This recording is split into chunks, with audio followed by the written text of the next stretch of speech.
Please be seated, everyone.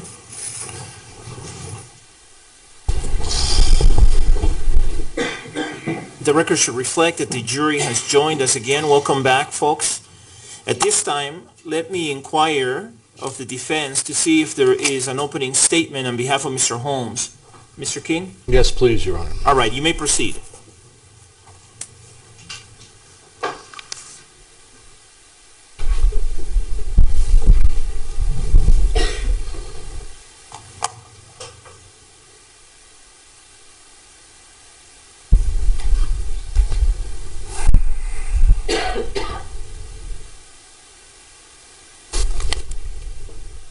James Holmes's notebook, written in the weeks right before the shooting.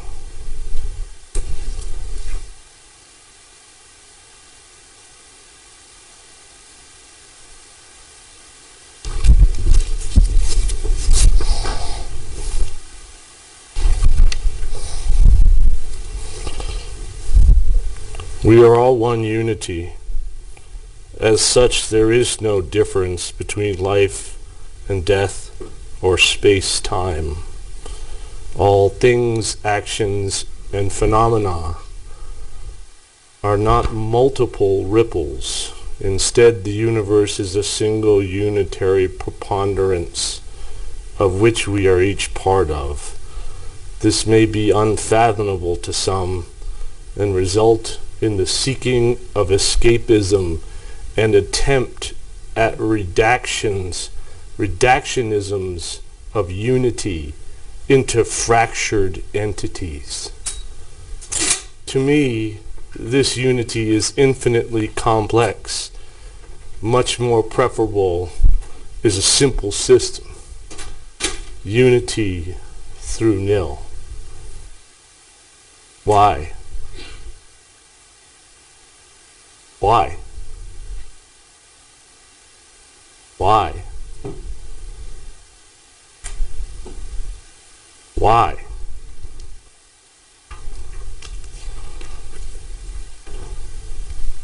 Why? Why? Why does the value of a person even matter? If life has no value, all is just. Life and death are not demarcated. Any and all actions have no impact on anything. Moral imbeciles are those who side with zero or negative infinity.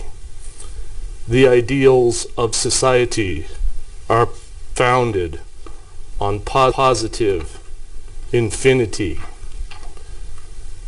Why? Why? Why do persons commit to zero or negative infinity?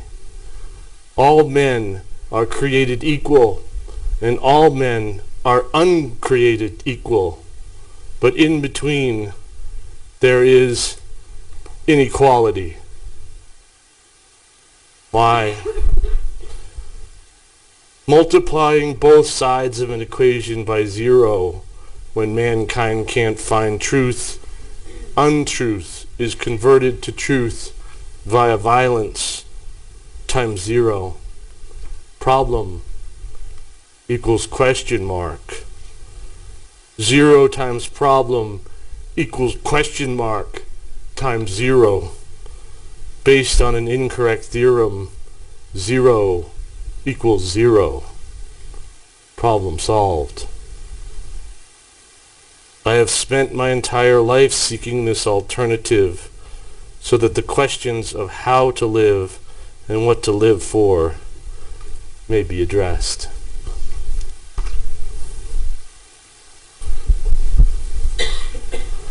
When James Holmes stepped into that theater in July of 2012, he was insane. His mind had been overcome by a disease of the brain that had plagued him and pursued him for years. In his words, I have fought for years and years to overcome my biology. But in the end, when florid psychosis erupted in 2012, he lost that struggle. He lost that struggle in his mind to a disease called schizophrenia. And he was not in control. He was not in control of his thoughts. He was not in control of his actions. He was not in control of what he perceived to be reality, but was in fact not reality, but psychotic delusion. By the time Mr. Holmes stepped into that theater, his perception of reality was so skewed, was so malformed, that he no longer lived in the world that we live in, the same reality. But to him, it seemed as real as this seems to you right now. He was pursued, he was commanded, and he was compelled. Pursued by psychotic delusions that controlled him and told him that he had to do this act. Commanded by intrusive thoughts, unwanted thoughts that would come into his brain telling him to kill. Since he was a sophomore in high school. And finally, when the psychosis really bloomed, he was compelled. He was compelled to act.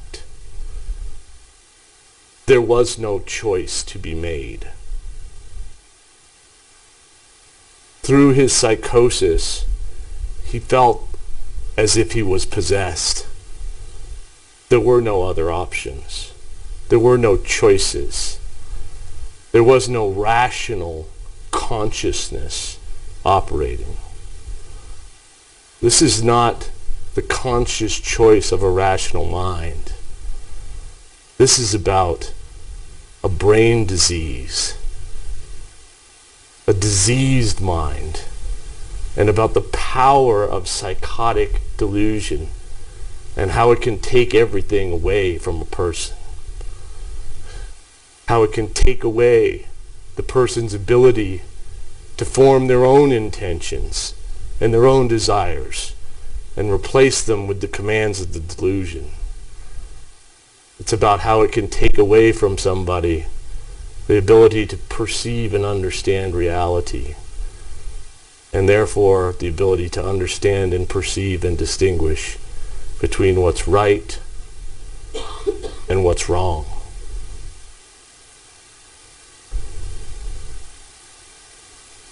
Ladies and gentlemen, I stand before you on a very sad occasion.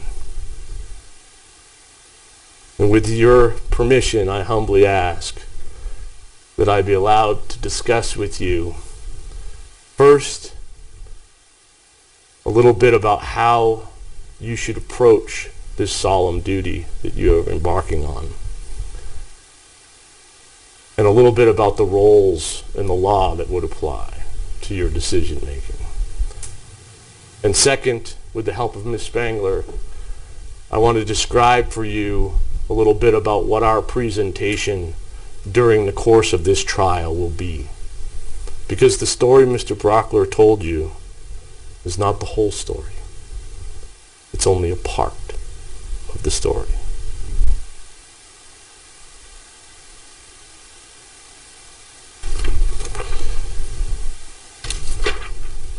My name is Daniel King.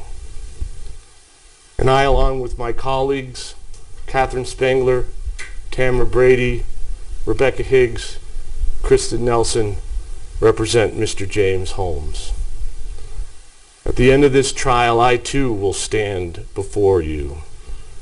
And all I will ask, all I'm going to ask, is that you accept reality.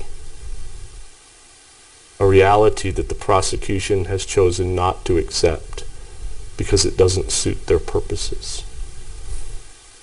The reality is mental illness. But I'm concerned.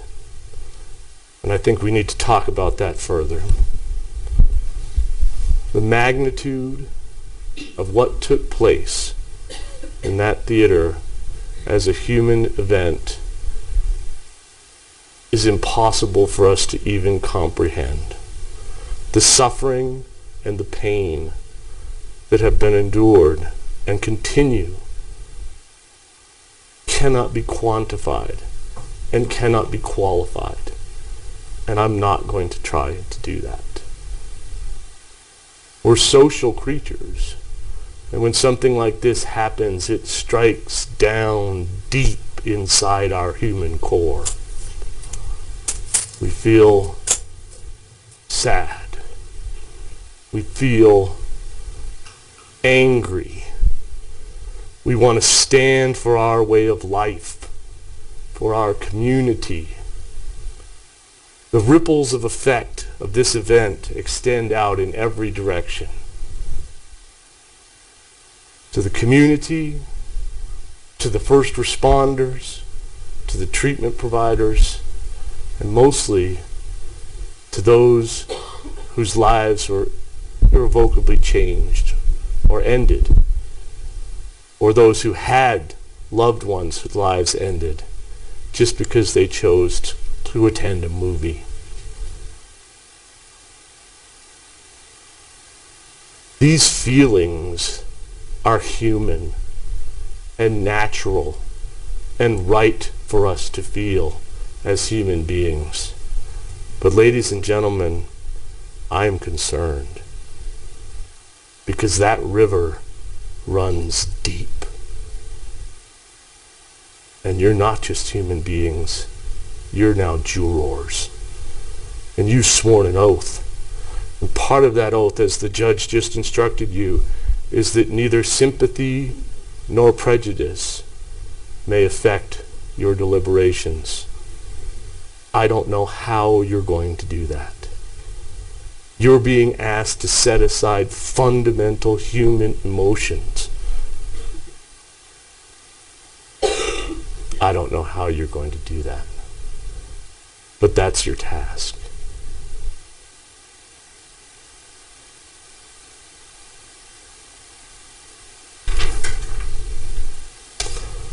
Ladies and gentlemen, I'm concerned because as I stand before you now, I feel a great wave of pain and emotion from this community and from these victims. Such a flood of pain that nothing can stand in its way in this case. What I'm going to suggest to you through the course of this trial is that when the flood waters rise, the only thing to do is to move above the waterline together. There is the fortress of the law. Here is the fortress of the law. And here, in this space, you will make the decisions, the life-changing decisions that you're being asked to make. There is no room in the fortress of the law for hatred. There is no room for retribution or vengeance. The law commands that you decide one thing and one thing only, that you fairly and rationally consider all the evidence in the case or the lack of evidence, and you decide at the end of the day whether the prosecution has proven to your satisfaction beyond any reasonable doubt that Mr. Holmes was not insane when he stepped into that movie theater.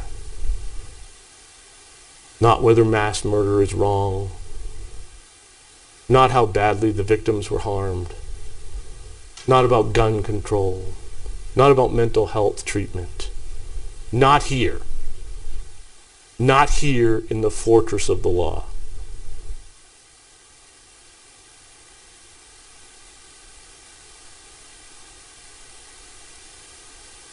You'll be instructed that in making your decision beyond reasonable doubt, you're to consider this as if it were a matter of importance to yourself. And you should, because this is a matter of utmost importance to the victims, to the community, and to Mr. Holmes and his family.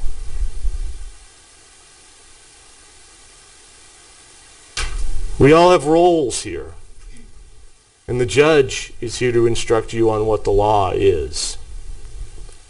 The prosecutors are advocates. Do not forget that. They seek the conviction and death of James Holmes and nothing else. And I'm concerned because the prosecutor representing the government, your government, just stood before you and talked about the horrors of what took place in the movie theater. And I saw the impact on your faces. And he talked about the vast amount of evidence that they're going to present about what took place in the movie theater and at the apartment. But nothing that took place there is contested by the defense. Mr. Holmes has entered a plea of not guilty by reason of insanity, essentially admitting that he was the person in the theater pulling the trigger. Nevertheless, apparently, based on what we've just heard, we're going to be presented with days and days, perhaps weeks, of testimony and evidence about what happened in that theater. And when you hear that evidence, understand that we're not contesting, and ask why it's being presented. I too am an advocate. When this is over, you can grade my paper of performance, and I hope I get a passing score. Our role here is to insist that Mr. Holmes be treated fairly and be afforded a certain amount of human dignity as a human being who's suffering from a severe mental illness called schizophrenia. As I said to you before, the way above the waterline in this case is the way of understanding. The road to higher ground in this case is the path of the truth. We, the defense, in this case, have been doggedly pursuing the truth since the 20th of July, 2012, and we continue to do so. We, the defense, are not afraid of the truth in this case. We accept the truth, and we will ask you to do the same. So let's talk about the truth of mental illness. We talked about this in jury selection, and I want to clear up a couple definitions so that we all are on the same page. Schizophrenia, or schizophrenia spectrum disorder, as all of the experts in this case have diagnosed Mr. Holmes with, is a brain disease. It's a brain disease just as cancer is a body disease. It's inherited. people don't choose schizophrenia. It comes in their genes, just like a propensity for heart disease or cancer is inherited genetically. It's a psychotic disease, which is all the psychiatrists have diagnosed Mr. Holmes with, a psychotic disease. Psychosis is a break with reality. It's a reflection that the person is not basing their decisions upon reality, but is basing their decisions and their thoughts upon internal stimuli. But the person doesn't perceive that. The person perceives it as being real and logical, even though it's not. Psychosis has several symptoms: disorganized speech and thought. Hallucinations are when someone sees or hears things that aren't there, but they perceive them as being real. Mr. Holmes suffered from hallucinations, and you'll hear about that. And finally, the most powerful of all is delusions. Delusions are fixed false beliefs that are maintained in the face of overwhelming evidence to the contrary. So someone may have a delusion that the FBI is spying on them, or they may have a delusion that someone loves them when they don't, or they may have a delusion that they're being controlled by aliens. And in the face of overwhelming evidence that this is not true, they persist in that belief. Why? Because to them it is as real as the sun rising in the morning. We heard a lot about the planning that went into this. And there's a common misconception, I think, that says people with mental illnesses cannot plan. Mr. Holmes could not possibly have been insane, because look at what he was able to do. You'll be told by the psychiatrist that there is nothing inconsistent between mental illness and planning. People who have severe mental illnesses think, plan, act, live. The question is not can they plan, but what are they planning for? Is it a logical, goal-oriented objective? Or is it an illogical, delusional objective that makes no sense? That's the crucible of insanity, not planning.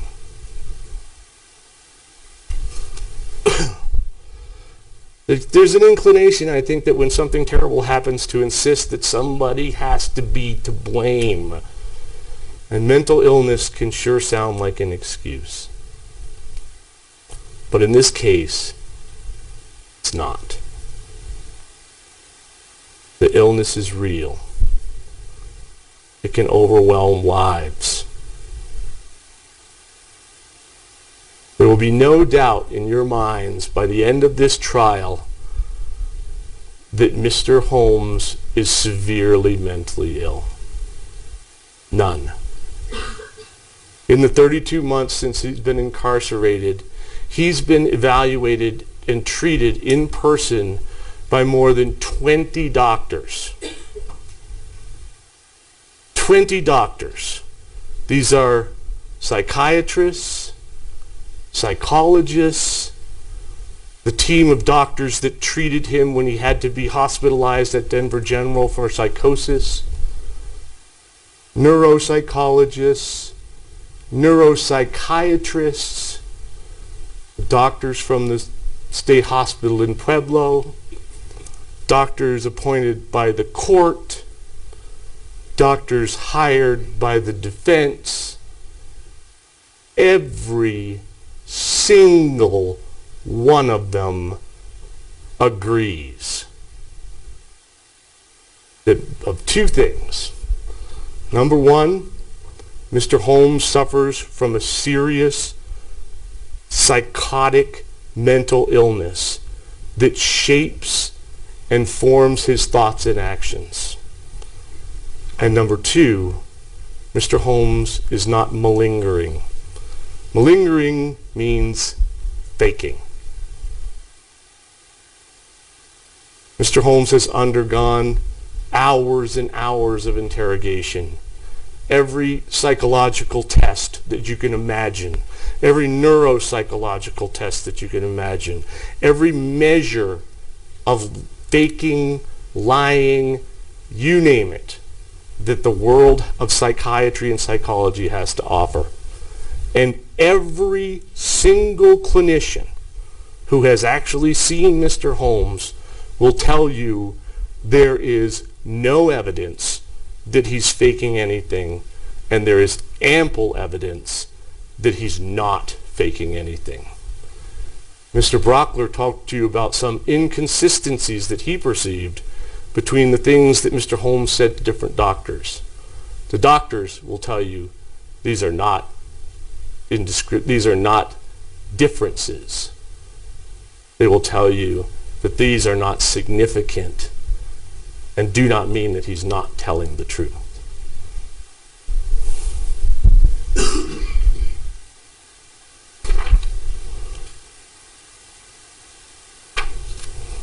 Ladies and gentlemen,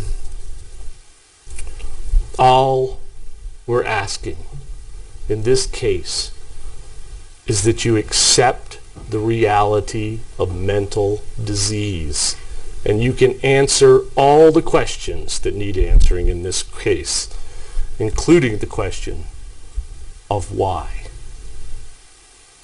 Accept the reality that people get sick. As for some, cancer will strike an organ or a limb. For others, schizophrenia will strike at their mind. Accept that those who are suffering from psychosis do not live in the same reality and perceive the same reality that we do. Accept that people don't choose their mental illness or the types of delusions that they suffer from. Accept the fact that a psychotic individual is not making the same kind of choices that the rest of us do. Accept the fact that someone who's suffering from psychosis perceives what's right and what's wrong as they perceive everything else through the psychosis, through that veil. So how should we go about this process of understanding the truth and moving to higher ground? In this case, you're going to hear from a number of different doctors. There are subtle differences in the doctor's opinions. And I liken this to matching paint. I got some paint from my house. It's a red paint. And I go to the paint store and I say, I need to match this paint. It's red. And the expert says, the paint expert says, actually, that's more like a brick or a rose or scarlet or crimson. And I say, well, that looks like red to me. And the expert says, well, it is red. But if you're an expert, you can perceive subtle differences. And perhaps there's another expert in the store, and he comes over and says, I think you may be wrong. That doesn't look so much like brick. It looks more like scarlet to me, a little bit more scarlet. But they all agree that it's a color. They all agree that it's a bright color. And they all agree that it's a red color. That's what we're talking about in this case. Every one of the experts has diagnosed Mr. Holmes with a schizophrenia spectrum disorder. There are different subtle nuances within that range. And we'll talk about that.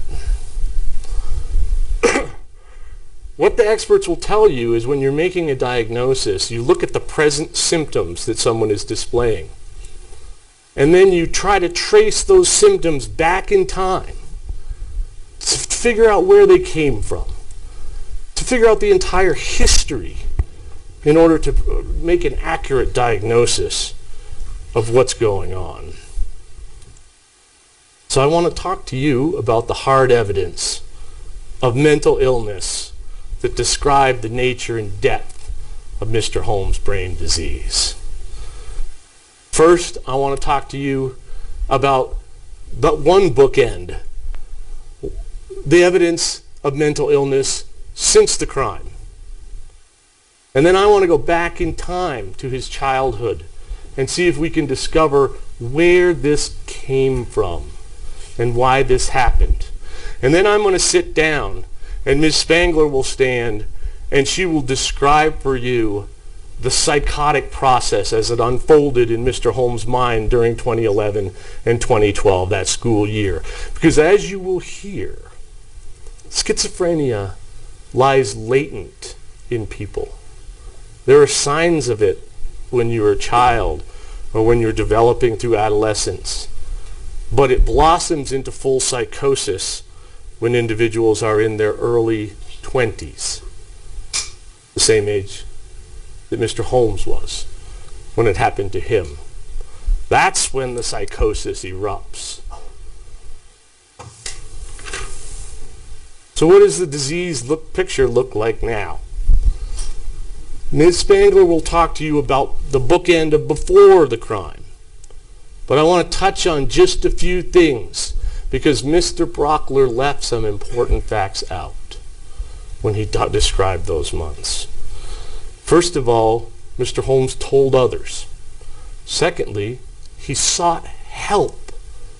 Third, he documented his thoughts and symptoms. He told his friends that he was having thoughts of killing other people. And his girlfriend, Miss Dada, told him he needed to see a psychiatrist. She knew something was wrong. He sought help. He voluntarily went to a psychiatrist and went back again and again and again. And what Mr. Brockler failed to tell you is that this psychiatrist we can add to the list of 20 other doctors because she felt that he was functioning at a psychotic level back in March of 2012. She felt that he may be shifting into a frank psychotic disorder such as schizophrenia. And he documented in his notebook the delusions that were controlling his mind. And when you read it, you will say, this makes no sense. Dr. Jeffrey Metzner, one of the court-appointed psychiatrists, said that when he first saw the notebook, he described it as being full of a whole lot of crazy.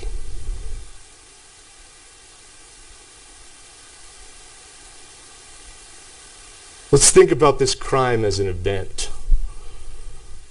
Because when Mr. Holmes stepped into that theater, he was a young man who had never done anything wrong his entire life. He was raised by loving and caring parents in San Diego, California, and Central California. His parents are hardworking, middle-class people who taught him the right things, who took him to church. And he was a good kid. He tried hard. He did well. There's no record of him ever harming anyone that we can find. And we've talked to everybody. There's no record of him manipulating anyone or bullying anyone. He never got a speeding ticket until he came to the state of Colorado. He worked hard. He got good grades. He did the right things and wanted to make something out of himself. He was what we all want our children to be like. Objection. Overruled. You know, Mr. Holmes happens to be Bob and Arlene Holmes' son. But he really could be anyone's. Because schizophrenia doesn't play favorites. And when it strikes, it robs the individual of their reality. That is the person who then, for the first time doing anything wrong in 24 years, steps into this movie theater and commits this unspeakable crime for no reason. The reason is that he has a psychotic delusion that he thinks it will somehow increase his self-worth, his human capital. It's nonsense. But to him, it was so real and so powerful that nothing else mattered. It had to be done. And he threw everything away, not on purpose, but because he was controlled by the delusions. His entire life, his family. He now regrets what took place in the theater.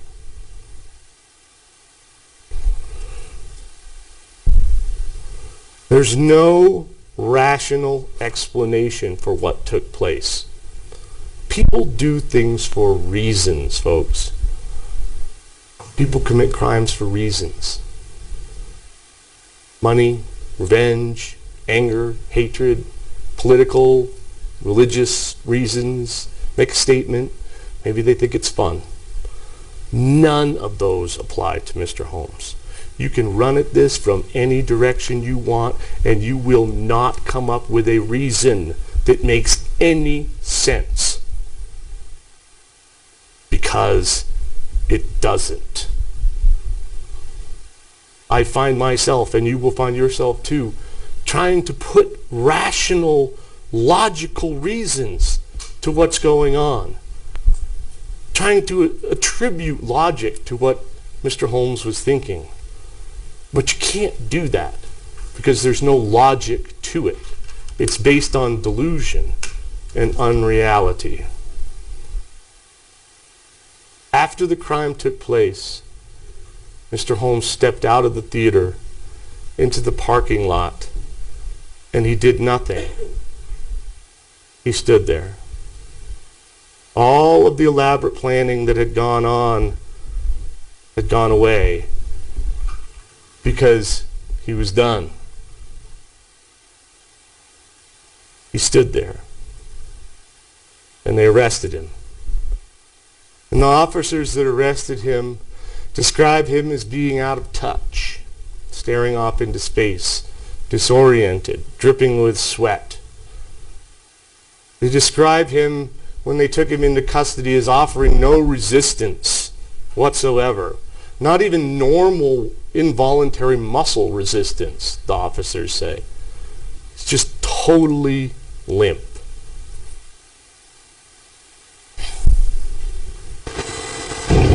He's brought to the Aurora Police Department. He's placed in a room. Huh? What? What? What?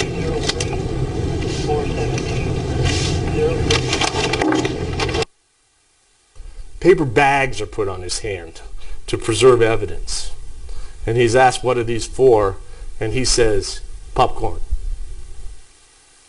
It's concrete thinking. It's a symptom of schizophrenia. He also repeats back what the officers are saying. Echolalia. It's a symptom of schizophrenia. He also exhibits disorganized behavior with these bags.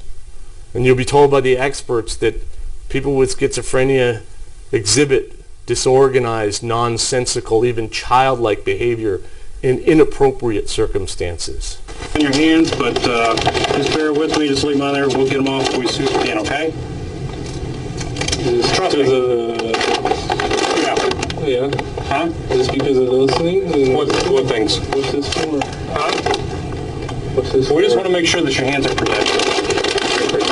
Yeah. Do you know what this is for? That's what I'm asking. Huh? That's what I'm asking. What do you think it's for? Popcorn. For popcorn? Yeah. Could be used for popcorn. But not right now.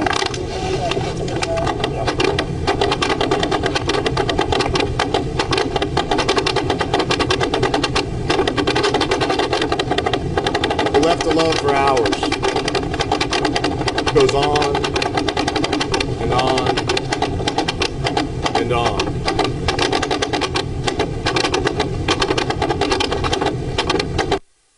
On Monday, July 22nd, Mr. Holmes appeared in court for the first time, and he sat right there with Ms. Brady sitting next to him. The way he appeared is the way he was. That was the first time Ms. Brady had ever met Mr. Holmes in court that day.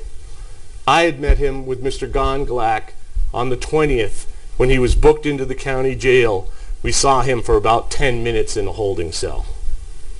His appearance speaks for itself. The deputies that you'll see in this video who escorted him to court noticed that he was disoriented, unsteady on his feet, that he seemed to stare off at things in space, that they had to steady him as he walked down the corridors to the court. One day later, on July 24th, 2012, we retained a neurologist and psychiatrist from the Denver area named Dr. Jonathan Woodcock.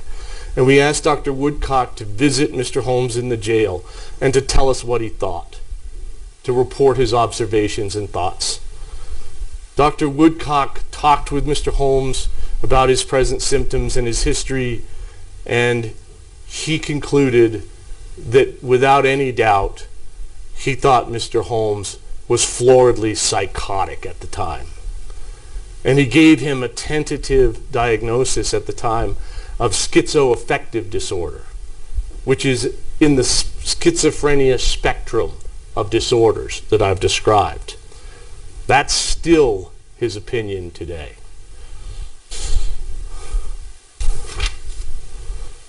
Following that, Mr. Holmes remained isolated in the jail.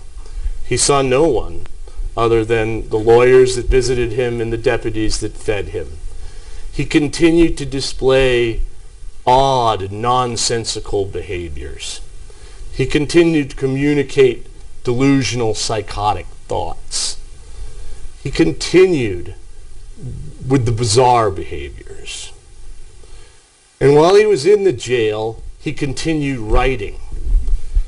And he wrote, this is before he was medicated, he wrote a continuation of what you saw in the notebook. And Ms. Spangler will describe these delusions to you in greater detail. But it's an elaborate construct of human capital and a nonsensical construct, a psychotic construct, and all of the beliefs and the thoughts that he had when he was writing in the notebook before the crime, he maintained and still had in the jail. That's a delusion. He still believed that his human capital had been increased. He still does today. That's how powerful this delusion is. He still believes this stuff today, despite the fact that he has been medicated for more than 2 years and is sitting here listening to me now and has heard all this before. Dr. Gurr, the psychiatrist, will tell you that psychosis is a fluid process, that it can start when we're very young and you get signs of it, but that even when someone reaches full maturity, there are good days and bad days, good months and bad months. So while Mr. Holmes remained floridly psychotic in the jail, he was basically stable. He was able to eat his meals, take his visitors, read books, and sit on his bed. But in November 2012, things got markedly worse for Mr. Holmes. And the experts will tell you that this was not due to a delirium caused by him not eating and drinking. It will be abundantly clear to you that he ate and drank through this entire time, in addition to be given IV fluids. Rather, experts from Denver General will tell you that he was psychotic, experiences psychiatric symptoms. During this period of time in the jail, he describes later that he was experiencing other psychotic symptoms. Ideas of reference, for one. Ideas of reference are when you attach magical importance to normal events. For him, he thought that President Obama was communicating to him through the television. When he saw President Obama on the television, President Obama would wink at him or make movements. And from that, he inferred that President Obama knew what had happened in the theater and knew about the human capital ideas and agreed with them. While he was in the jail during this period of time, he experienced hallucinations, both visual and audio hallucinations. He experienced, while in the jail during this period, what are called thought broadcasting. He believed that the others in the jail could read his thoughts and understand what was going on. On November 11th, 2012, deputies observed Mr. Holmes stand on his bed in his cell and fall backwards. He later told experts that this was a trust fall of sorts and he was expecting to be caught. November 11th, 2012. Inmate seen to assess needs for current suicide or needs. Inmate asked why he was placed on a suicide watch, and he stated, "I'm scared of what I will do." When further asked, he said, "I'm trying to keep it all together." When asked to explain, he said, "The system, all the systems." When asked if he felt like this was a lot for one person to do, he said yes. When asked why he fell backwards off his bed, he looked at the deputy and said, "I do not know if you are real." Then the deputy believed him. He appeared authentic and showed what appeared to be nervousness and had a trembling voice. He was brought from that cell to a rubber room called BC5, Behavioral Control 5. This is a room without any furniture. It's a room lined with a hardish plastic. There's no toilet. There's a grate on the floor for the prisoner to urinate or defecate into. The prisoner is stripped of their clothing and they're given a suicide gown.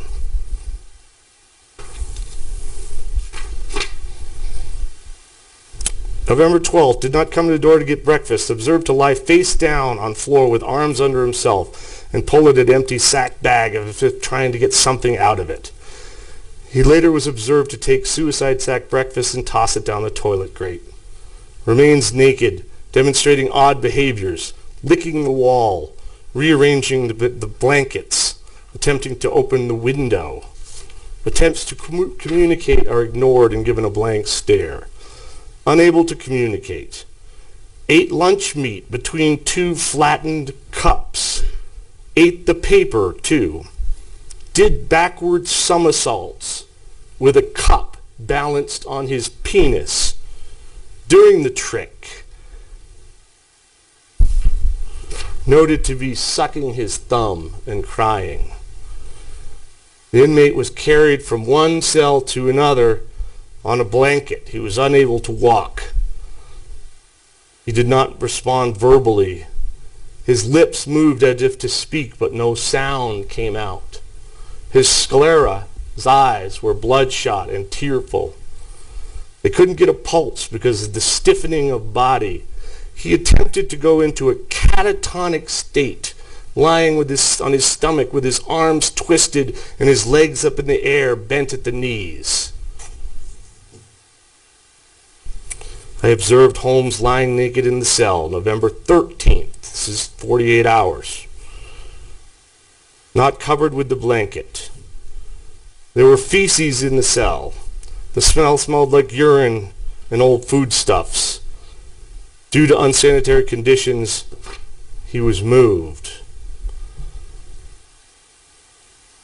He had fecal matter on his feet and didn't notice. He was taken to Denver General and given a CAT scan. On the way to the hospital, because he kept running his head into the wall. On the way to the hospital, he kept repeating in the ambulance over and over and over again, "You can't teach an old dog new tricks. You can't teach an old dog new tricks. You can't teach an old dog new tricks." He was given an IV in the ambulance. He was given an IV at the hospital. He returned to the jail, and the psychosis continued.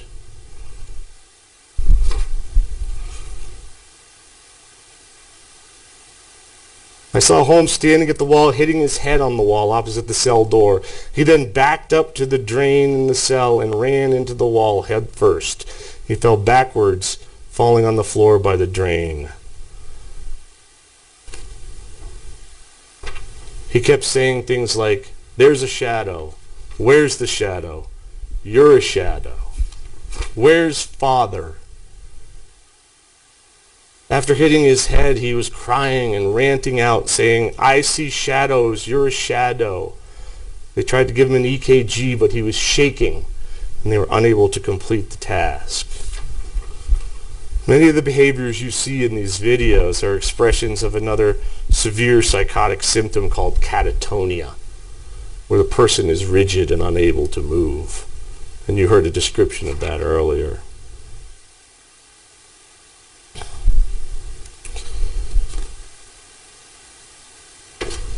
Eventually, Mr. Holmes was deemed to not be able to be taken care of in the jail. They couldn't manage him anymore. This is where he runs into the wall. The psychologist from the jail wrote an affidavit and filed it in court to have him sent to a psychiatric hospital. And she noted all the behaviors that we've been talking about. The ranting, the talking to people that weren't there, licking the wall, eating paper, smearing feces on himself. Sounded like Mr. Brockler was suggesting that Mr. Holmes might have done this for notoriety. Look at the video, and you tell me if you would do this for notoriety.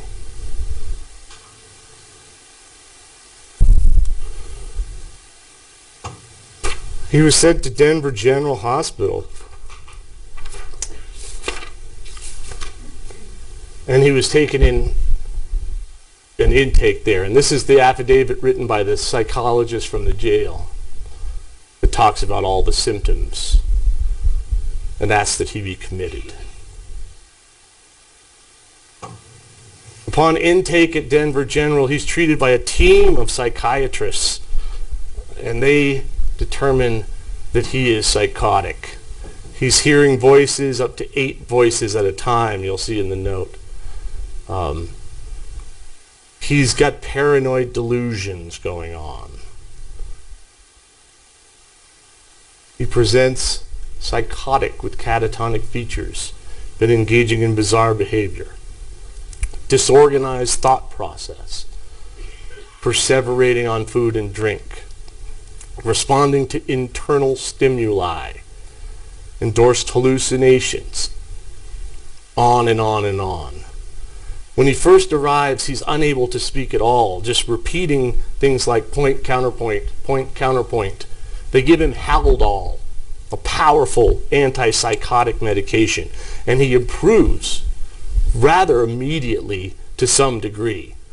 Dr. Caldwell, who's the head of emergency medicine at Denver General, will testify, and he'll tell you he was the first person to assess Mr. Holmes right after he'd been given the Haldol. And at that point, Mr. Holmes responded to him. He asked him a question. Mr. Holmes would look at him and talk back, but not in English, in gibberish.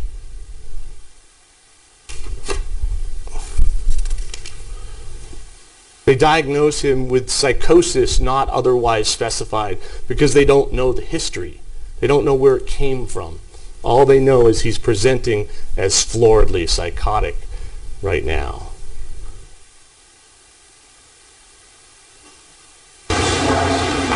What was it like last night? We were able to take this video, the 20th of November, which is the day he's discharged from the hospital.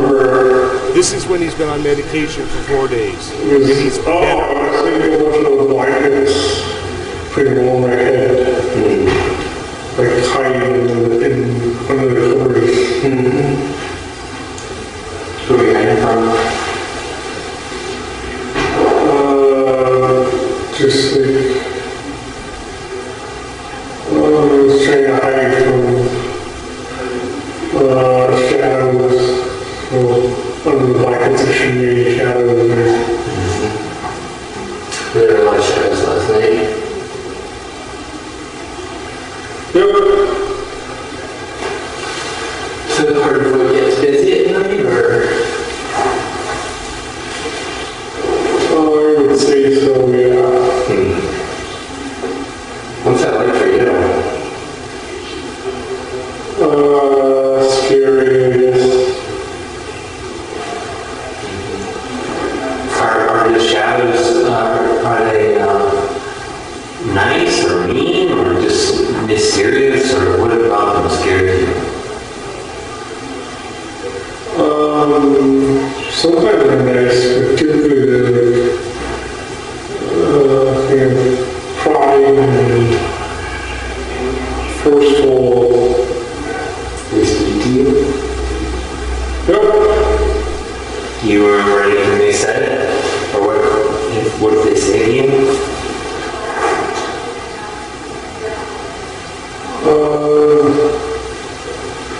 Generally, not to do something.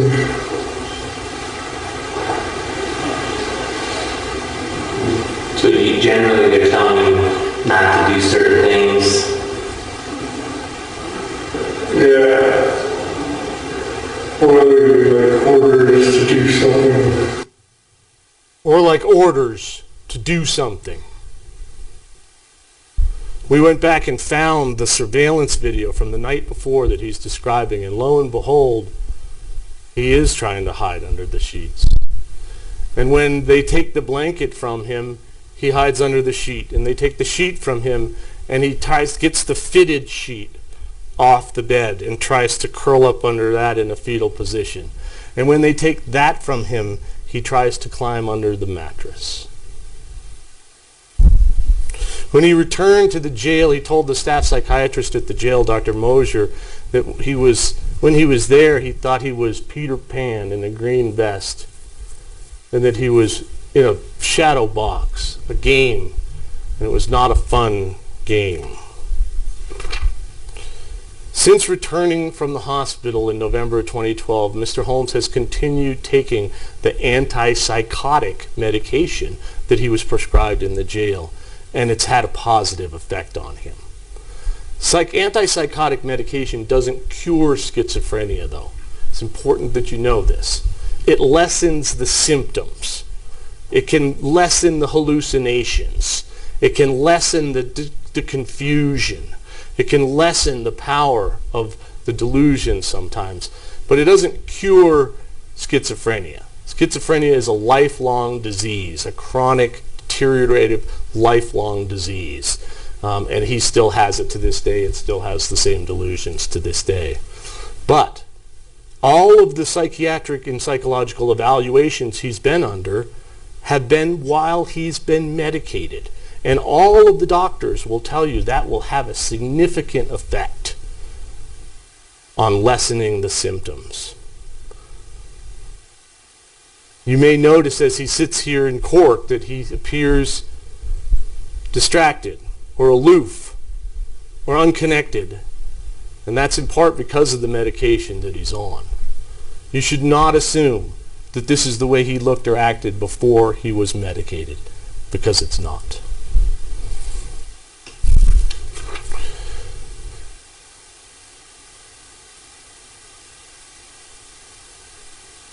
Interestingly enough, that trip to the hospital interrupted a visit from a new psychiatrist that we had hired.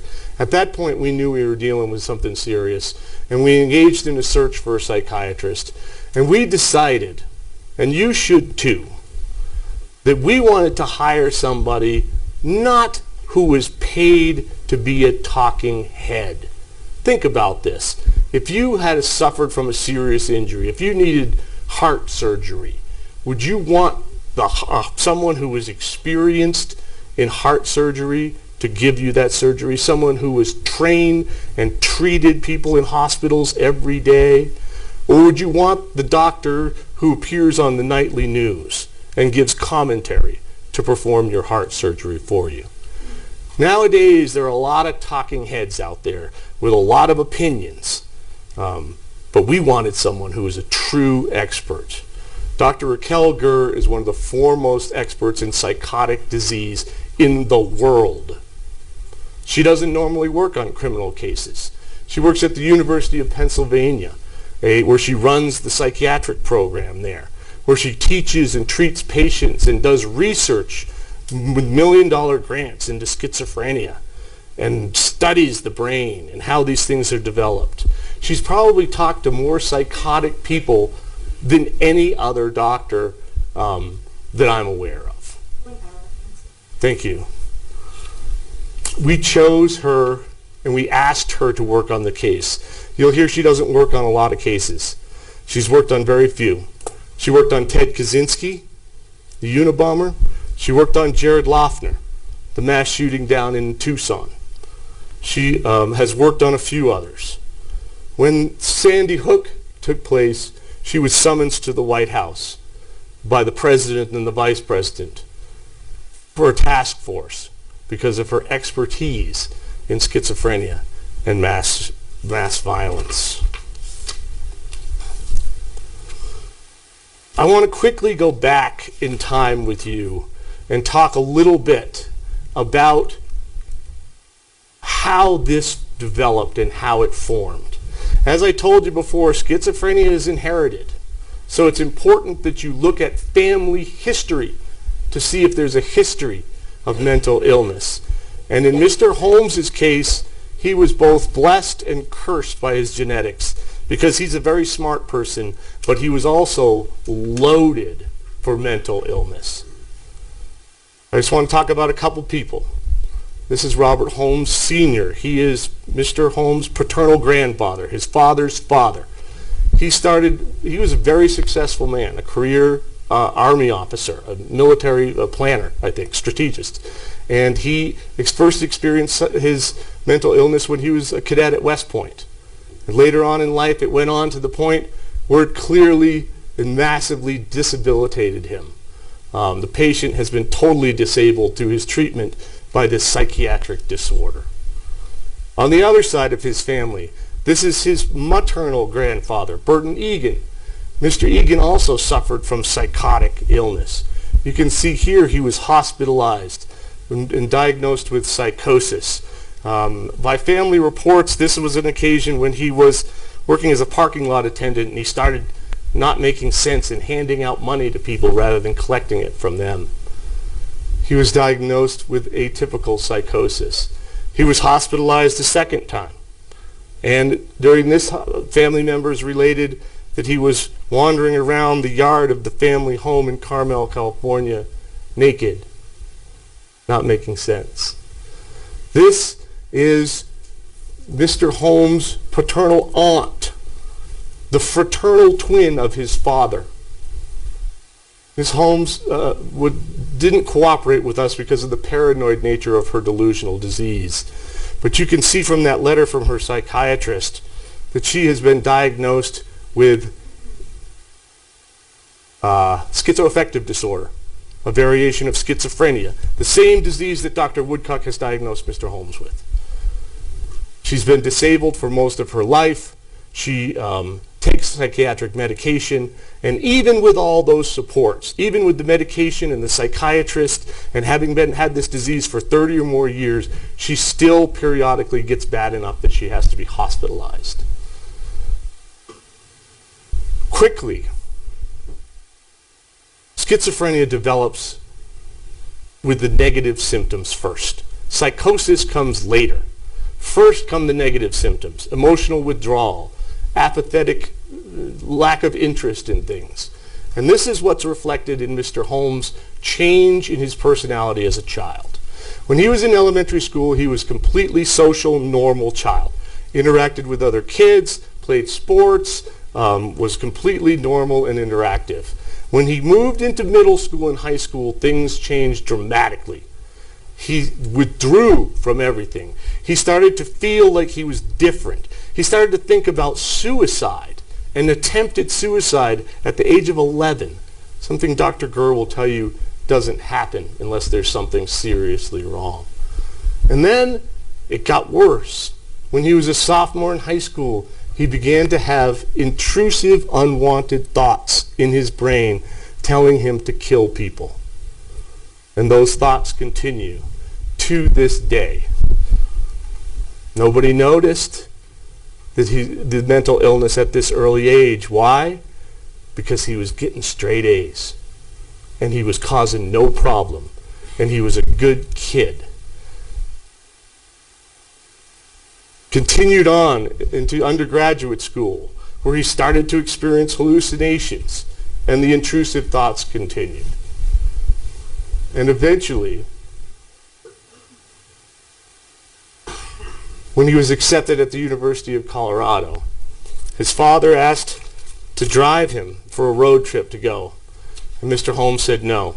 And he got into his car and he headed off himself to try to fight against his biology by learning about his mind. Ms. Spangler.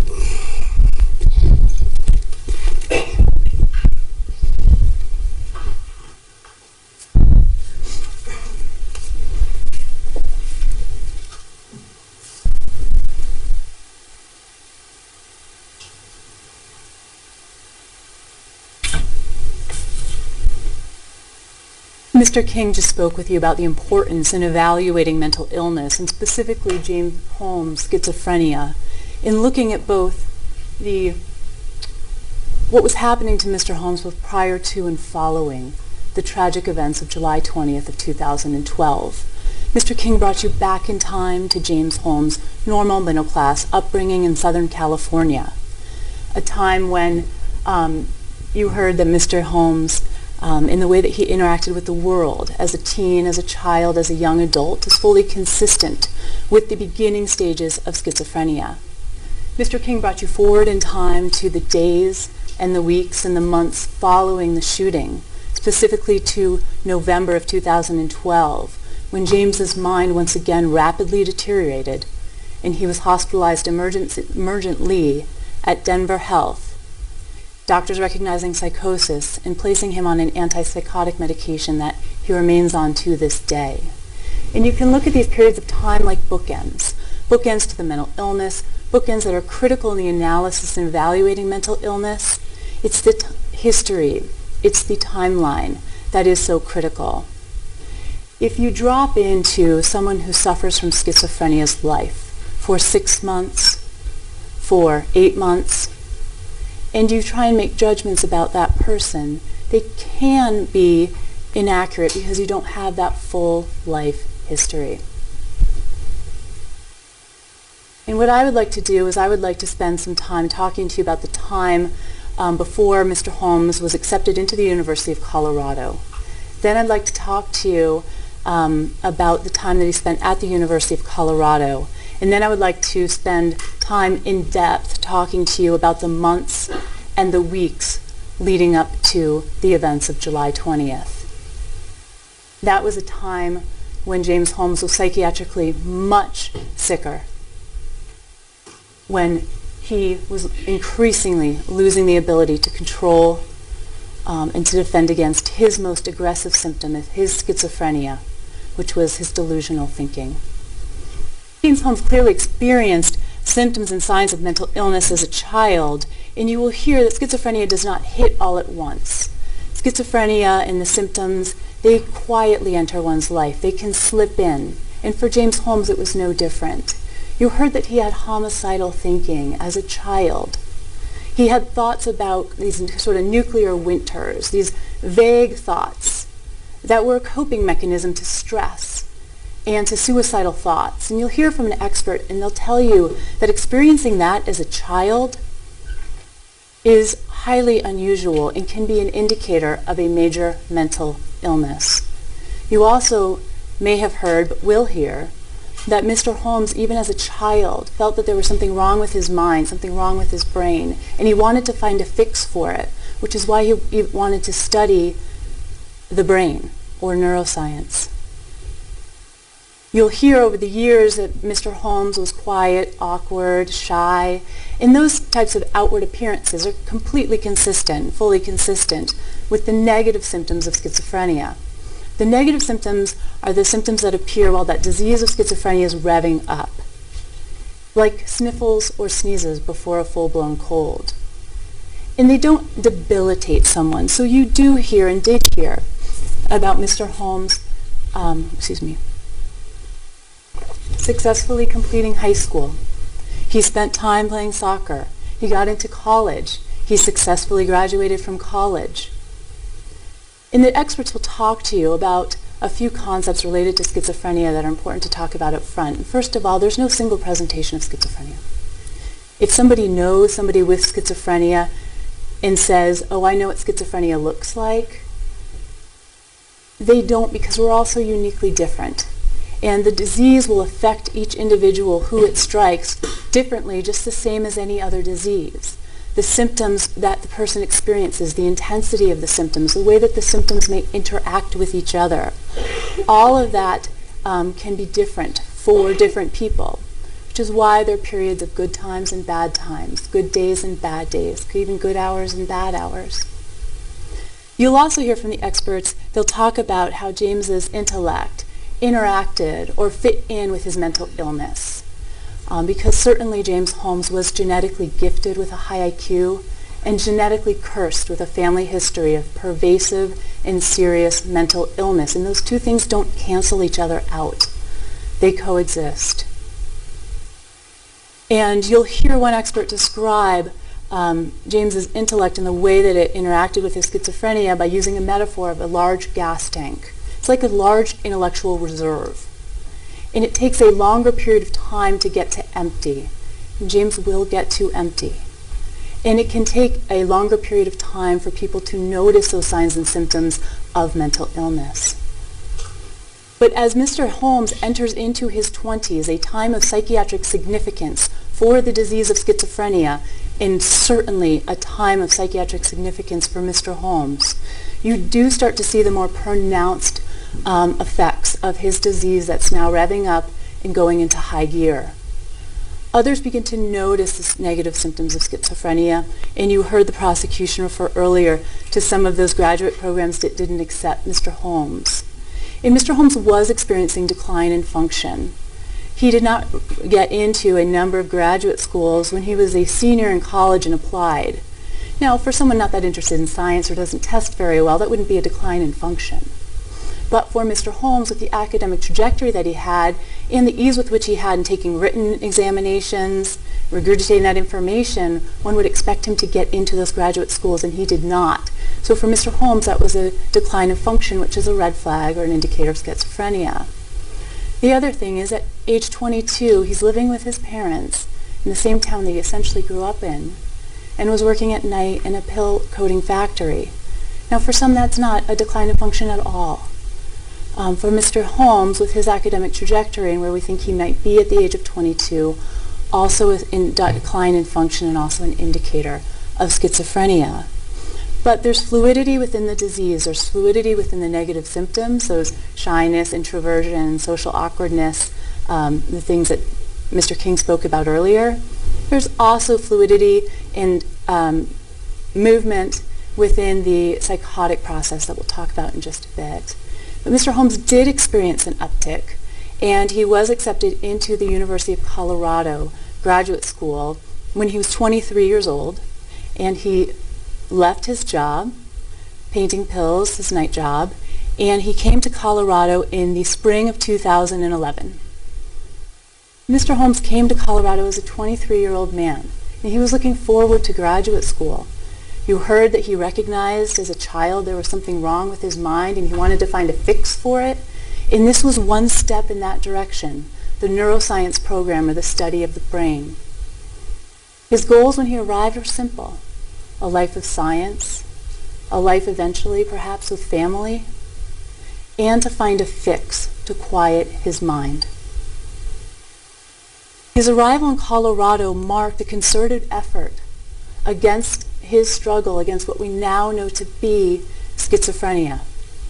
And an expert will describe both when he arrived as well as the first few months that he's at the university as a time where he is more psychiatrically intact, somewhat healthy, where he's able to find the internal strength and organization to remain present, somewhat present in reality most of the time, and able to function in daily life.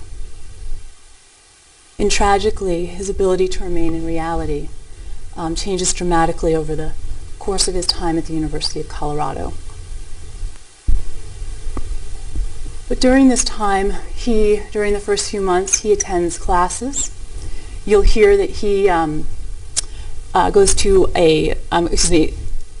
attends school functions like the retreat to Keystone, Colorado in the fall of 2011.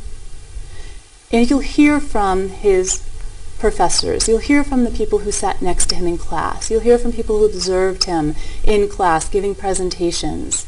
And they'll describe him similarly to the observations you heard earlier, but more pronounced. He was very quiet. He would never initiate conversation in a social setting or a classroom setting. Extremely awkward, would say odd things at odd times. So much so that they thought it was just nerves related to an admissions interview, but it did not decrease even as he became more familiar with the school and more familiar with the people in it. Mr. Holmes during this time explains to a doctor that he tried harder than he has to overcome that social phobia that he'd experienced for so many years, that social anxiety he experienced for so many years. Again, that being consistent with those negative symptoms or the symptoms of schizophrenia that take place while the disease is revving up. During this period of time in the fall of 2011, he found several friends, fellow students in the graduate school, and found a girlfriend. His first romantic relationship at the age of 23. He communicated with his family, his parents, by email, sometimes on the phone. And you heard his parents' nicknames. This is an email in the fall of 2011. Hey Goober, thanks for the goodies. All is well here on the eastern front of the Rockies. Also, at the end of September, the neuroscience students get to go to Keystone Resort in the mountains, which looks really fun, while the lodging and expenses are paid by the program. I hope you're doing fine and that your thumbs aren't too green from botany. Jimmy. Jimmy is his nickname within the family. Hey Bobo, this is an email to his father, and also in the fall of 2011.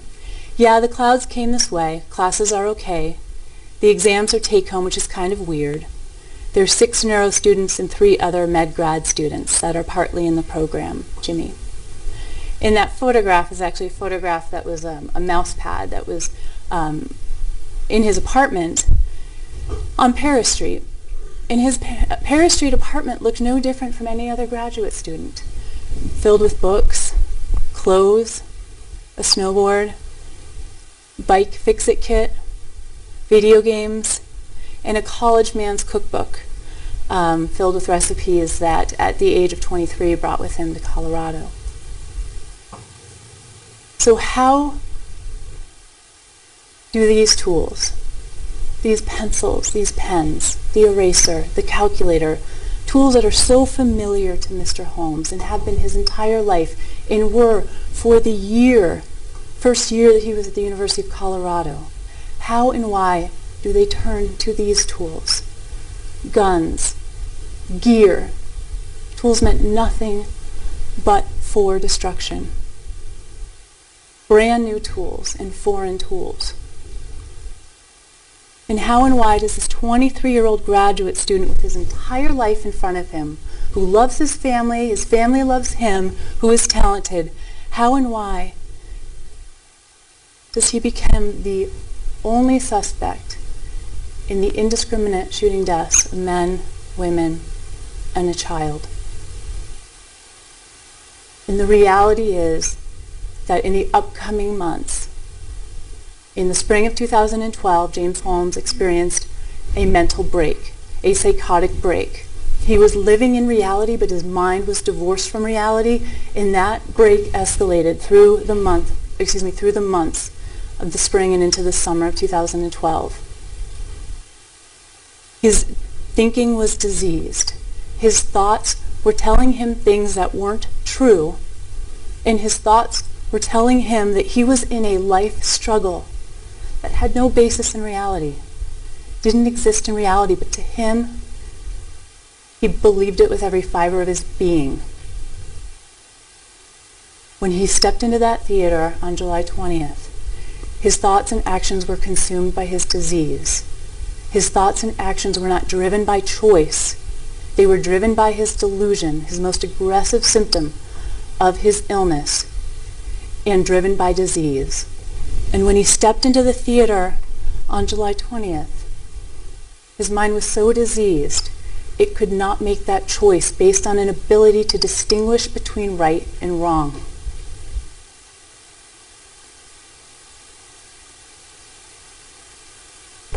So how do we get there? How do we go from 0 to 180? The experts will bring you squarely to the winter of 2011. The winter of 2011, James returns from winter break and he's sicker. He's physically sicker in that he had just been diagnosed with mono and was treated in California, but those symptoms resolved within a month or two. He was psychiatrically sicker. His depression was worsening, it was deepening. His social phobia turned paralyzing.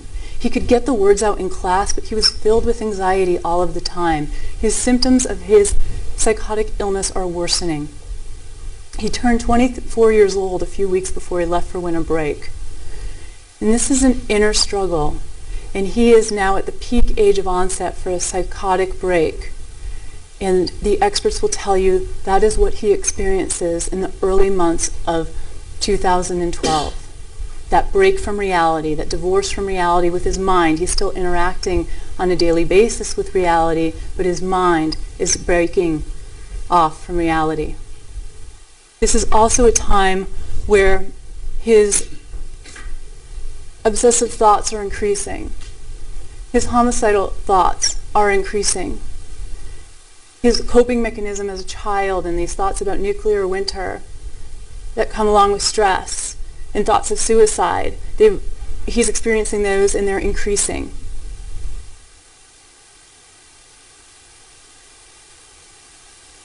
And some may ask, well, why now? Why did he experience this psychotic break now? Some may question the experts on that. And some will tell you, with his genetic susceptibility, in the years of negative symptoms, he hit the peak age of onset, this is going to happen, it's inevitable. And some may tell you, Dr. Metzner, for instance, the court-appointed doctor mentioned earlier this afternoon, that this psychotic break was triggered by psychological stressors.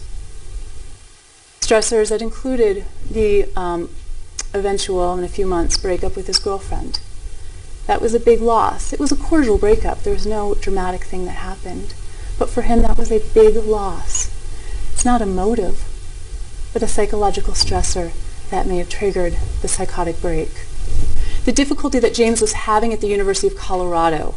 So he was now in graduate school with much smaller classes, and the classes required participation, and they required student presentations, and he'd come from University of California, much larger, big classes. He was good at test taking, good at writing things down, good at regurgitating information that way. But you could be lost in the anonymity of such a big school, and University of Colorado was much different.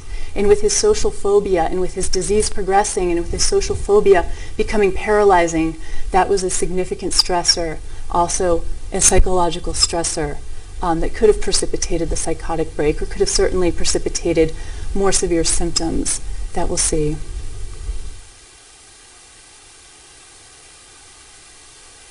And when I talk about a psychotic break, what I'm talking about is a time where you see that more pronounced symptoms of psychosis that you might think about and know more about perhaps than the negative symptoms, things like hallucinations. James would see shadows. That wasn't a very pronounced symptom at this time, but it gets much worse, as you saw, into November of 2012. But he does begin experiencing hallucinations and seeing shadows in the early months of 2012. Delusions, okay? Thinking that something is real that is not, that is fixed, that you believe in. And psychotic thinking, thinking that doesn't make sense, it's illogical, it doesn't really have a place in reality. Now, with all of this going on and his thinking becoming more delusional and more psychotic, and no one will ever be able to tell you with specificity when Mr. Holmes experienced his first psychotic thought, when he experienced his first delusional thought. That would be like trying to tell someone stricken with cancer when that first cell became unhealthy.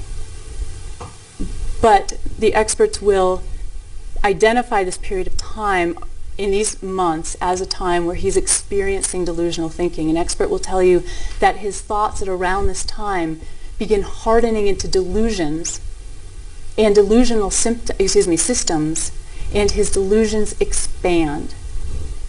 And what his thoughts are about and what he is focusing on are thoughts of life and death and value and purpose. And all of that is volleying around in his mind as he's experiencing this break. And those thoughts are bouncing off of each other. And he begins to believe in this human capital delusional idea that by killing others, he can gain value and acquire worth. He believes that by killing others, that fundamentally will change his life. And the experts will agree that that is delusional thinking, that he truly believes that there's no other explanation for it, that that is delusional thinking, and they've come at that at many angles. But James Holmes, in the midst of this, does what any of us would do. What he's experiencing now is unfamiliar. What he's experiencing is powerful. He seeks mental health help. And this wasn't about Mr. Holmes. On February 26, 2012, he searches on his computer, nervous breakdown, and he asks to have a mental health appointment with the University of Colorado Mental Health Services. And this wasn't about someone looking for some help for just some social phobia or a setback socially or breakup with his girlfriend. He's managed social phobia and anxiety for almost a decade. He's certainly experienced social setbacks here and there. What he's experiencing at this time is new, and it's unfamiliar, and it's powerful, and he's losing control. The coping mechanisms that he would use to quiet his symptoms, to quiet those thoughts, the video games, the music, the focus on schoolwork. His schoolwork wasn't making him sick. His schoolwork he wasn't having delusional thinking about. And so those things he could use in order to escape or to quiet the symptoms of his mental illness, and those weren't working against these more aggressive symptoms he was experiencing as a result of this psychotic break. Over the course of the next 4 months, James Holmes is seen 8 times by mental health professionals with the University of Colorado. And I'm going to talk about these sessions individually, but I want to talk generally about the importance of his mental health treatment at the University of Colorado and tell you exactly why it's important. His first session is with Margaret Roth, and she's a social worker.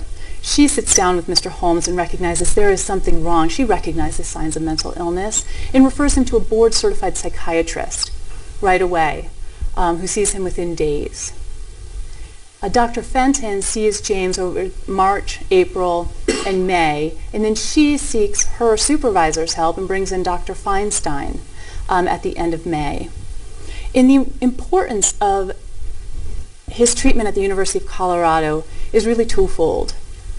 First, we have documented medical record of his mental state, very close in time to the shooting in July. It's not as though he saw a single doctor in March or years before and were trying to figure out what was going on in his mind at the time of the shooting on July 20th. We have documented medical records. Medical records, unlike memories, can't change, they can't be misremembered, and they can't fade away. So documented observations of people who know what they're doing, people who are experienced. And what that can do for you is that can give you this concrete timeline of his deteriorating mental health and deteriorating mental state that you can then connect to his upcoming behaviors and actions. We don't have to make a guesswork about his mental state. We have mental health treatment up until a month before the shooting. Mr. Holmes sees social worker Margaret Roth on March 16th. That's his first meeting with a mental health professional. And in this first session, he tells her that he wants to kill people. He reveals homicidal thinking. He's experienced it for a long time, and this is the first time that he's revealing it to anybody. And this is also the first time that he's seeking voluntarily help.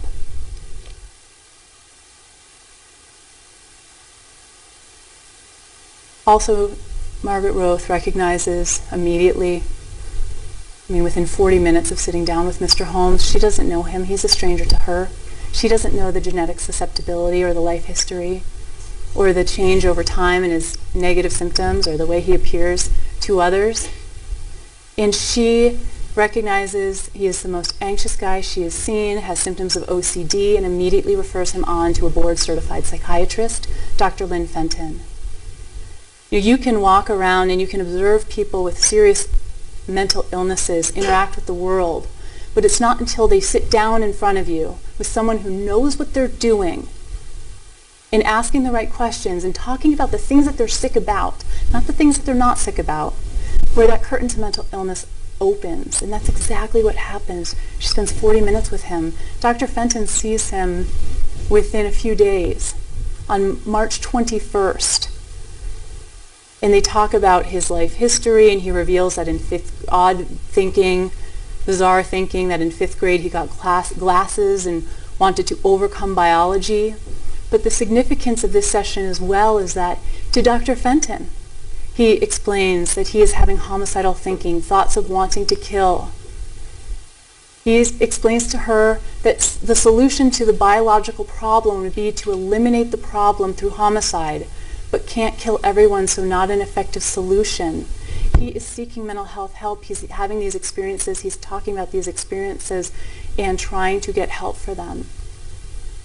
He reveals that he's having these thoughts 3 to 4 times a day, and that his obsessive compulsive disorder symptoms are the worst they have been.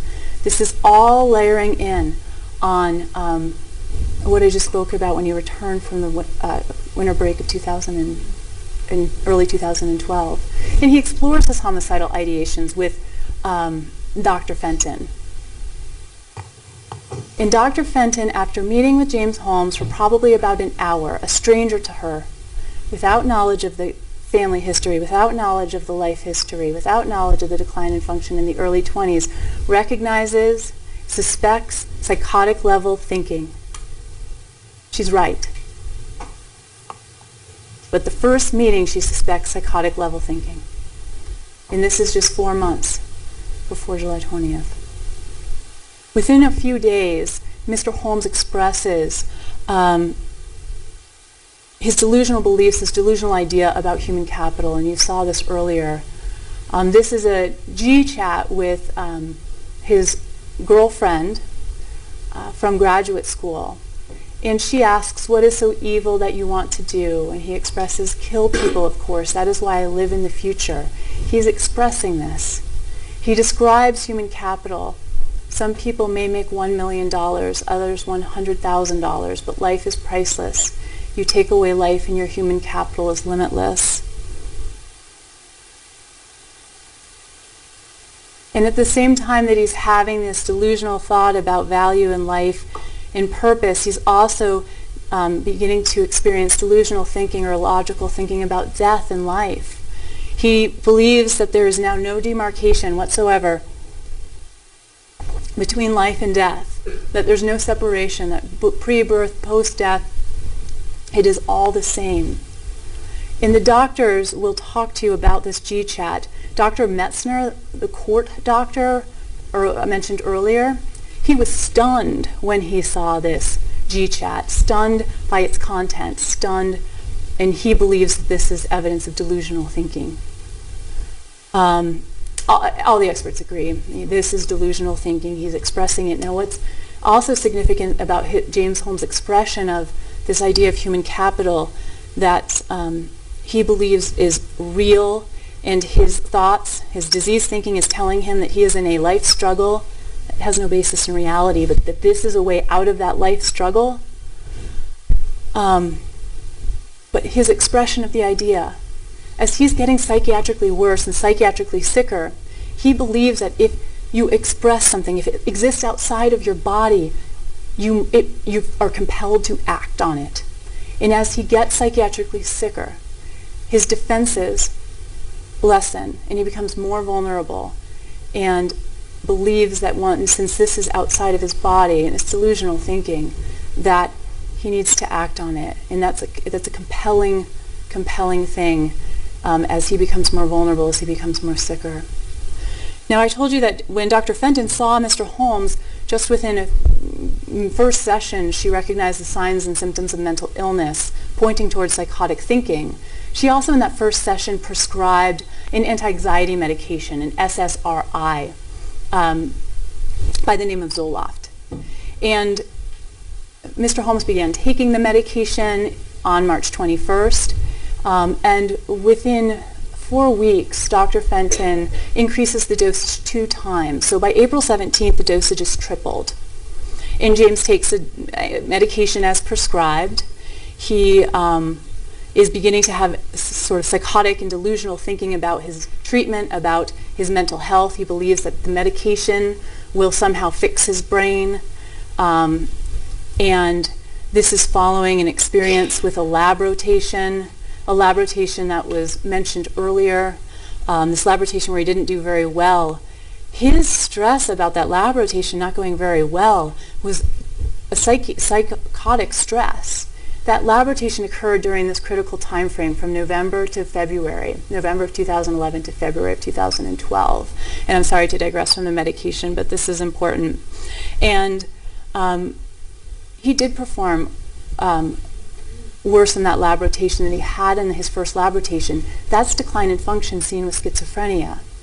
But the issue with that lab rotation was that he had placed a psychotic level of importance on it, thinking that that lab rotation was going to fix his mind in a way that he thought studying the brain would fix his mind.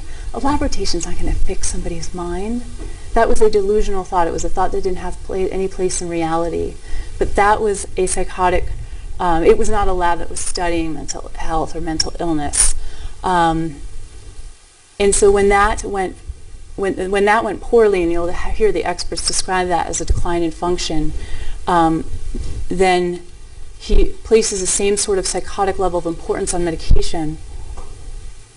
But this anti-anxiety medication, this SSRI, is increased, and he takes it as prescribed. And this is the type of medication where you have to pay attention when you start it and when the dosage is increased and when you end it for changes in thoughts or behaviors and actions. And it can cause mania. It doesn't cause schizophrenia. It doesn't cause mental illness. But it can, for some mentally ill people, cause mania. And within just a few days of beginning the medication, and on the day that it's doubled, you see this dramatic increase in spending. Mr. Holmes drops $4,000 into a retirement account. You see within a few days of the dosage tripling, he makes another big expenditure and buys a computer. This is someone who typically spends about $1,200 to $1,600 a month. Frugal. If you look at his credit card transactions from May of 2011 and then a similar record for May of 2012, his spending has quadrupled. And for July of 2012, it's astronomical. It's approximately $7,700. It's also at this time, he describes in his notebook feeling brief periods of invincibility. Actions are in hyperspeed, developed in the last 3 months and occurs typically 3 or 4 days a week, lasting all day with periods of catatonia. And so where else are we seeing some sort of hyperactivity or evidence of mania? Well, social anxiety reduces in May for the first time in decades. And you saw that exchange that he had with a classmate in April of 2012. That was unusual for him. He was flirting. The content of the texts were unusual in that just the ease with which he communicated with her. For the first time, on April 20th, he signs up for Match.com for someone who is so plagued with social phobia and has been his whole life. And everyone agrees that he was and was very socially awkward and had a difficult time communicating with others. That's unusual. And then you'll see within a few months, it escalates to XXXmatch.com and adult friend finders. Complete aberration. You don't see anything like that. And then even his login history for the computer records or the match activity in July is consistent with what he's describing in his notebook. You'll see he's logging in not that many times, but when he does log in, it's in the middle of the night, in the middle of the day, in the middle of the night, in the middle of the day. So it shows the computer records show these periods of time where he must be up all the time, and then periods of time where his activity is greatly reduced, which is consistent with how he reflects this invincibility in the notebook. But he continues with treatment in the spring of 2012. And the treatment is important in that we've got this documentation from Dr. Fenton. He is guarded and paranoid. He has increased obsessive thoughts. He's now angry that the doctor won't tell James about her purpose in life when she's told him when he's told her all of his. So you see purpose, that theme, that delusional theme that we saw in the G-chat, flooding into the meetings with Dr. Fenton. And now it's not a question mark anymore. What she is seeing is psychotic level thinking. These are medical observations by a board-certified psychiatrist months before the shooting. So they're not made up after the fact. And she's wondering whether or not he's suffering from a frank psychotic disorder. She has now met with him 4 times, 2 medication sessions and 2 longer therapy sessions. She's right. She is seeing a frank psychotic disorder. She doesn't know the genetic susceptibility or the negative symptoms. May 1st, looks silent and sullen. Reveals that his biology betrayed him on a hike. Is not giving coherent answers when asked about homicidal ideation. And he tells Dr. Fenton, you have an unconscious and that makes you do things. He's beginning to express having both an impaired ability to mentalize the states of mind of others, or to take in what we may normally take in if you see someone look quizzical. You might think, oh, they might have a question. He doesn't have. He's losing the ability to do that, or doesn't have the ability to do that. And he's also taking in a significant meaning to innocuous life events. For instance, and this is a general explanation, if you see a red car on your way to work, you feel like you have to do something when you get to work. He's beginning to experience this. And the important part of April and May is he is not getting better. He's being treated and he's being medicated. And he's not getting better and he's not stabilizing. Psychiatrically, he is getting worse. And what do we have happen at the same time? When Mr. Holmes is not in Dr. Fenton's office and not in class, what do we have going on at the exact same time that we have documented psychotic level thinking, that we have this tripling in the dosage of the medication? We have changes in mood. And we have documentation that his psychiatric condition is going downhill. What happens at that time is we have these dramatic changes in his interests and behaviors and activities. around May 10th, on the heels of Dr. Fenton recognizing psychotic level thinking and wondering whether we're talking about a frank psychotic disorder. We have purchases that were described earlier, but he's going from purchasing occasionally sushi and textbooks and having gym memberships to purchasing tear gas and guns and ammunition and handcuffs and knives. He's going from his Huffy bike and a 2001 Hyundai to taking motorcycle classes. And this is all happening now at the exact same time as all of this other information is documented about him, and as his mental state is declining and deteriorating. And the significance of the deterioration is he's becoming less and less capable of defending against these more aggressive symptoms of his schizophrenia.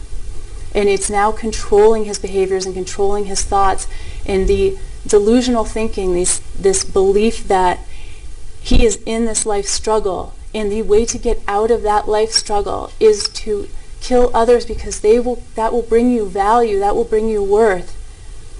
That is dominating his mind.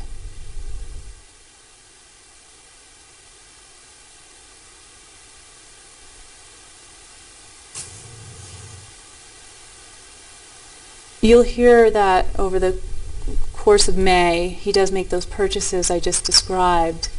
And he will still go to a therapy session on May 30th, and he participates in a therapy session on June 11th. And during this time, he submits paperwork to the school.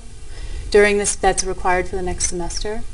During this time, he receives an email from Dr. Klug about Dr. Klug wondering whether or not asking for James to meet with him about the upcoming lab rotation. Within a few hours, he finds another lab advisor.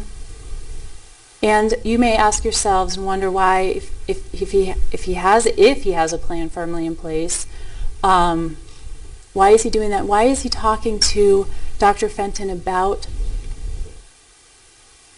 his homicidal thoughts, but not talking in more detail? We're not talking about the human capital delusion. And what you'll hear the experts talk about is psychotic ambivalence. Psychotic ambivalence is where, for James, he wants to be stopped at this point, but he cannot be stopped. He cannot be stopped because that plan, that goal, that belief that his life struggle will end with killing others and accumulating their value, that's a lifeline to him. He needs that as much as people need air. And so he wants to be stopped, but he can't be stopped. And that's psychotic ambivalence, and you'll hear about that during the course of May. Dr. Fenton brings in her supervisor. James Holmes is not getting better. He's not stabilizing on medication. And Dr. Fenton brings in another psychiatrist.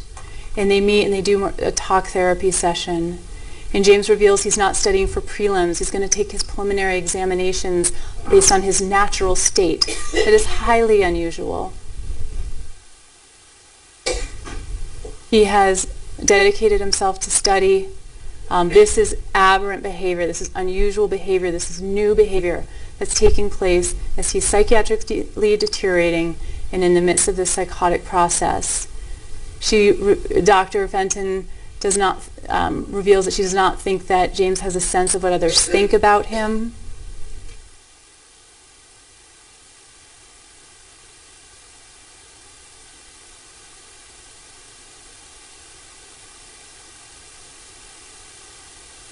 Mr. Holmes agrees to come and talk more with both Dr. Fenton and Dr. Feinstein.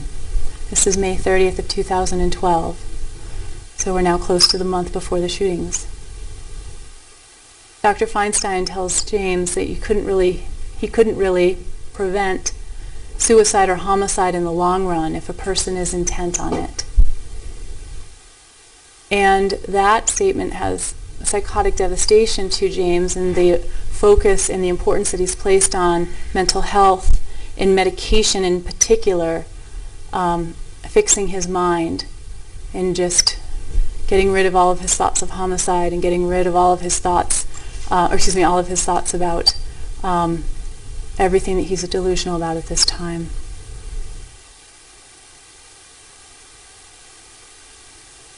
And we can see that there is this significant decline in his mental state. We can see that through the mental status examinations. One is done by at the first session in March, and another mental status examination is done in June of 2012. And we see a significant psychiatric decline, and it's just right there in the record. In March, affect appropriate. In June, affect anxiety, hostility, inappropriate, odd, and bizarre. In March, thought process, logical, and goal-directed. Thought content without delusions, perceptual, without hallucinations. In June, thought process, intermittently odd and hard to follow. Thought content, paranoid delusions and preoccupations. Perceptual, denies hallucinations but does glance about the room in an odd way. He's experiencing these shadow hallucinations. In March, axis 4. So where do we see any decline in function or difficulty functioning? It's blank. In June, everything is filled out. Axis 4, impairment, financial, environment, housing, occupational, relationship, failing grades.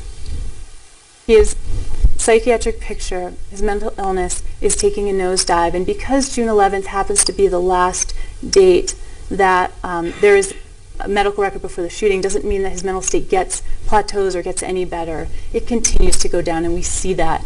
And that's why Mr. King focused on what happened after the shooting in the jail. 10 minutes, thanks. Thank you.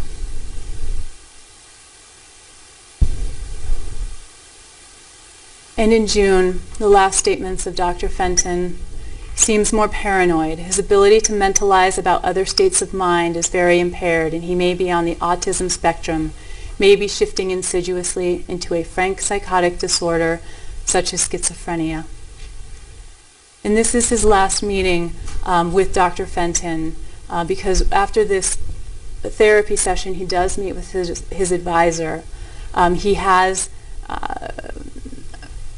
not passed the preliminary hearings and voluntarily withdraws. You stopped seeing them at some point. I'm trying to think of the order of the appointments.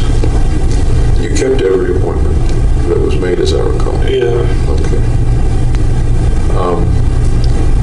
But at the last appointment, you communicated in some way that this was going to be the last. This was the last one. Okay. Yeah. And as I recall, even left a little early. This is it. Is that accurate? Yeah, that's accurate. Why did you make that your last appointment?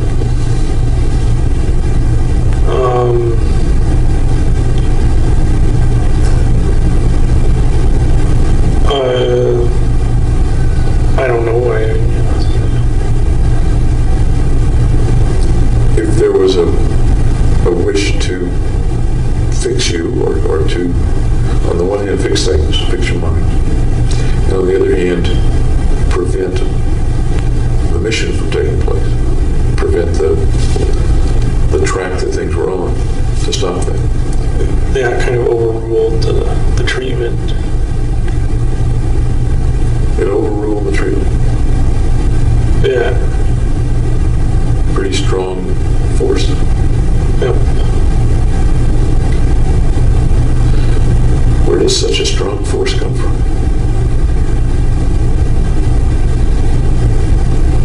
I don't know. It just took hold of my mind. I'm sorry? Took hold of my mind. Took hold of your mind. There are some pretty strong forces that take hold of people's minds sometimes. The impulse to drink for alcoholics, to shoot up for heroin addicts, to do other things. Yep. Any thoughts about why this took such irrevocable hold of your mind, such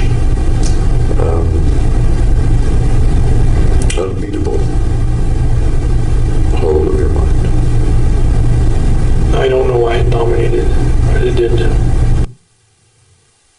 That's James Holmes speaking with Dr. Reed, approximately 2 years following July 20th, and understand that he's very medicated, but he's describing the mission, the belief, his delusional thinking, his belief that by killing others he will acquire worth, and this will eliminate the life struggles, took over and dominated his mind in June and July. Just took control. It was such a powerful force. And now we have a period of isolation because he withdraws from school. He no longer is with classmates, teachers. He no longer he's cut himself off from girlfriend, from friends, from his family for the most part, with the exception of emails. And now he's just within his head with those thoughts.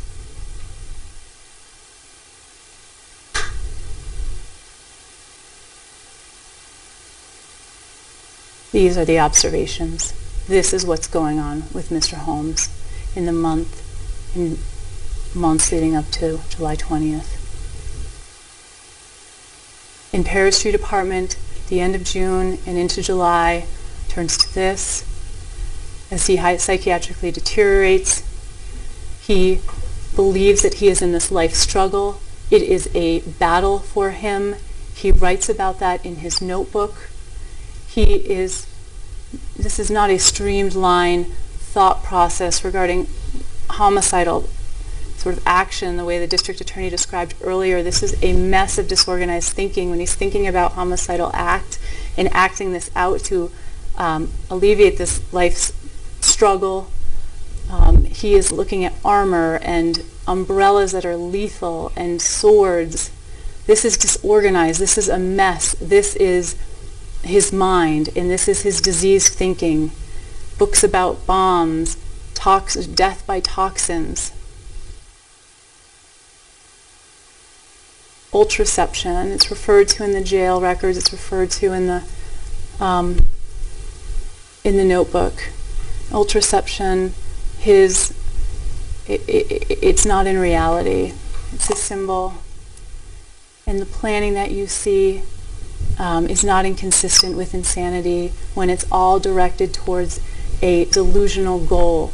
When it's in furtherance of a delusional goal, and all of his actions at the end of June into July, he is focused on the theater shooting at that time, but it is all planning directly related to that delusional goal that all the experts agree is a psychotic symptom, it's a psychotic thought. I want you to ask yourselves that, if James Holmes concealed in any way his purchases through using a false name or through using cash or having a dummy address or storing these things, the things he accumulated in a storage shed, district attorney would argue that those were things that those were things that showed he knew what he was doing was wrong. He did none of those things. Used his name, identifying information, paid with a credit card that gave a paper trail back to him. And in July, the floodgates are open. He exchanges that text with a friend who reaches out to him from school, his former classmate. He tells his former classmates, floodgates open now, and that's how he was in July. His mind was completely dominated with this delusion. It was dominated to complete a goal that had absolutely nothing logical to gain, and he was dominated and had marching orders to complete a final act that accomplished no goal in reality. In this constellation of thoughts and this delusional thinking propelled him over the next few weeks. And the best evidence of his mental state over the next few weeks of what was going on in his mind is his notebooks, now that he's cut himself off from everyone, or the notebook that he sent to his psychiatrist. To understand this case, you need to understand mental illness and being inside of psychotic thinking and inside of delusional thinking that's impenetrable to reason and logic. James Holmes did not choose this mental illness any more than a child chooses to be born with brain damage or an elderly person chooses to be stricken with dementia. When James Holmes stepped into that theater, his thoughts and actions were consumed by his disease. This was his reality. This was his life struggle, and this was going to alleviate that life struggle. And when he stepped into that theater, his thoughts and actions were no longer driven by choice in his vulnerable and sick psychotic state. And when he stepped into that theater, His thoughts and actions were driven by delusion, and his mind was so diseased that he did not make that choice based on an ability to distinguish between right and wrong.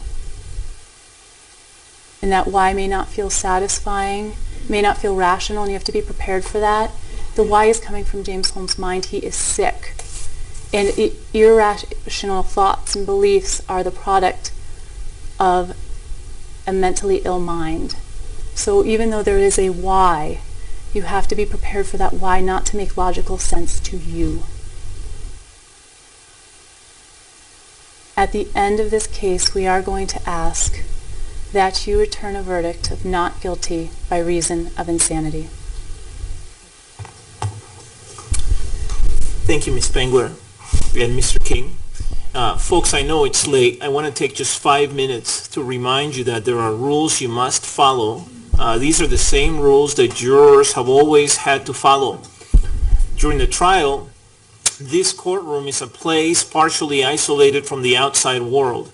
Your decisions must be made inside this place, and you must follow its rules. You must make all decisions in this case based only on the evidence presented in the courtroom and the law as I instruct you. You must avoid any other information about the case from any other source. These rules are designed to make sure that there is a fair trial. There are 2 basic rules, as you know. Number 1, you must not communicate with others or among yourselves about the trial as it is going on. Number 2, you must not do any independent investigation or research about the case. I'm going to discuss these 2 rules in further detail. You must not discuss the case among yourselves in any way during the course of the trial. You may not discuss the case among yourselves until after you've heard all the evidence and you begin to deliberate on a verdict. In fairness, you have to keep an open mind throughout the trial, and you may not form any opinions about the case or reach any decisions until I tell you that you may start deliberating on a verdict. Do not permit anyone else to discuss the case with you or near you. If anyone, including one of your fellow jurors, attempts to do so, report that fact immediately to one of my staff members. And all you should do, if that happens, is just indicate to one of my staff members that you need to talk to me. Don't go into any specifics. Do not talk with any witnesses, parties, or any of the attorneys who are involved in the case. You cannot talk to them, and they cannot talk to you even casually. Do not communicate about the case with anyone else in any way, including in person, by telephone, cell phone, smartphone, iPhone, BlackBerry, computer, the internet, or any internet service. This means that you must not email, text, instant message, tweet, blog, or post information about this case or about your experience as a juror on this case on any website, listserv, chat room, blog, or websites such as Facebook, MySpace, LinkedIn, YouTube, or Twitter. You must not read, review, or accept any communications in any form from anyone regarding this case or cases like this one. Therefore, you may not mention that this is a criminal case or the charges that have been filed in this case. You are permitted, however, to explain to family, friends, and employers that you are on a jury, and then you can inform them that we anticipate that this jury trial is going to last 4 or 5 months. You cannot say anything else about any aspect of your experience until you are released from your jury service. You cannot be investigators outside your courtroom. Attempting to get further information outside the courtroom would be unfair to the parties and would be a direct and serious violation of your oath. Do not attempt to gather any information on your own. Do not read or research about this case or this kind of case from any other source, including the internet. Many of us routinely use the internet to research topics of interest, but you may not do that with respect to this case. You may not use Google, Bing, Yahoo, or any other type of internet search engine to learn about any person, place, or thing that is involved in this case. That includes the defendant, the attorneys, the witnesses, your fellow jurors, and the court personnel. This advisement applies whether you're here at home or anywhere else. Please do not read about this case in the newspapers or on the internet or listen to any radio or television broadcasts about the trial. The law even prohibits you from consulting a dictionary with respect to this case or in relation to this case. Do not attempt to visit any places mentioned in this case. Finally, do not in any other way try to learn about this case or this kind of case outside the courtroom. I said finally. Let me just add again. You cannot form any opinions about the case. You cannot start deliberating internally in your own minds until I tell you that you can start deliberating on a verdict. You have to keep an open mind throughout the proceedings, and you have to keep in mind that Mr. Holmes is presumed innocent, and that presumption stays with him throughout the trial and has to be given effect by the jury throughout the trial. All right, with all those admonishments, I am going to release you at this time and ask you to be back tomorrow morning at 8:15, okay? Thank you very much, folks. Everyone, the record should reflect that the jury has exited the courtroom now. Is there anything that we need to take up at this time from the prosecution, Mr. Brockler? No, sir. Is there anything on behalf of the defense, Mr. King? No, Your Honor. All right, have a good evening. I'll see you tomorrow morning. Let's plan to be here at about 8:30 with the plan that we'll start at 8:40. Thank you. The court will be in recess. Please rise.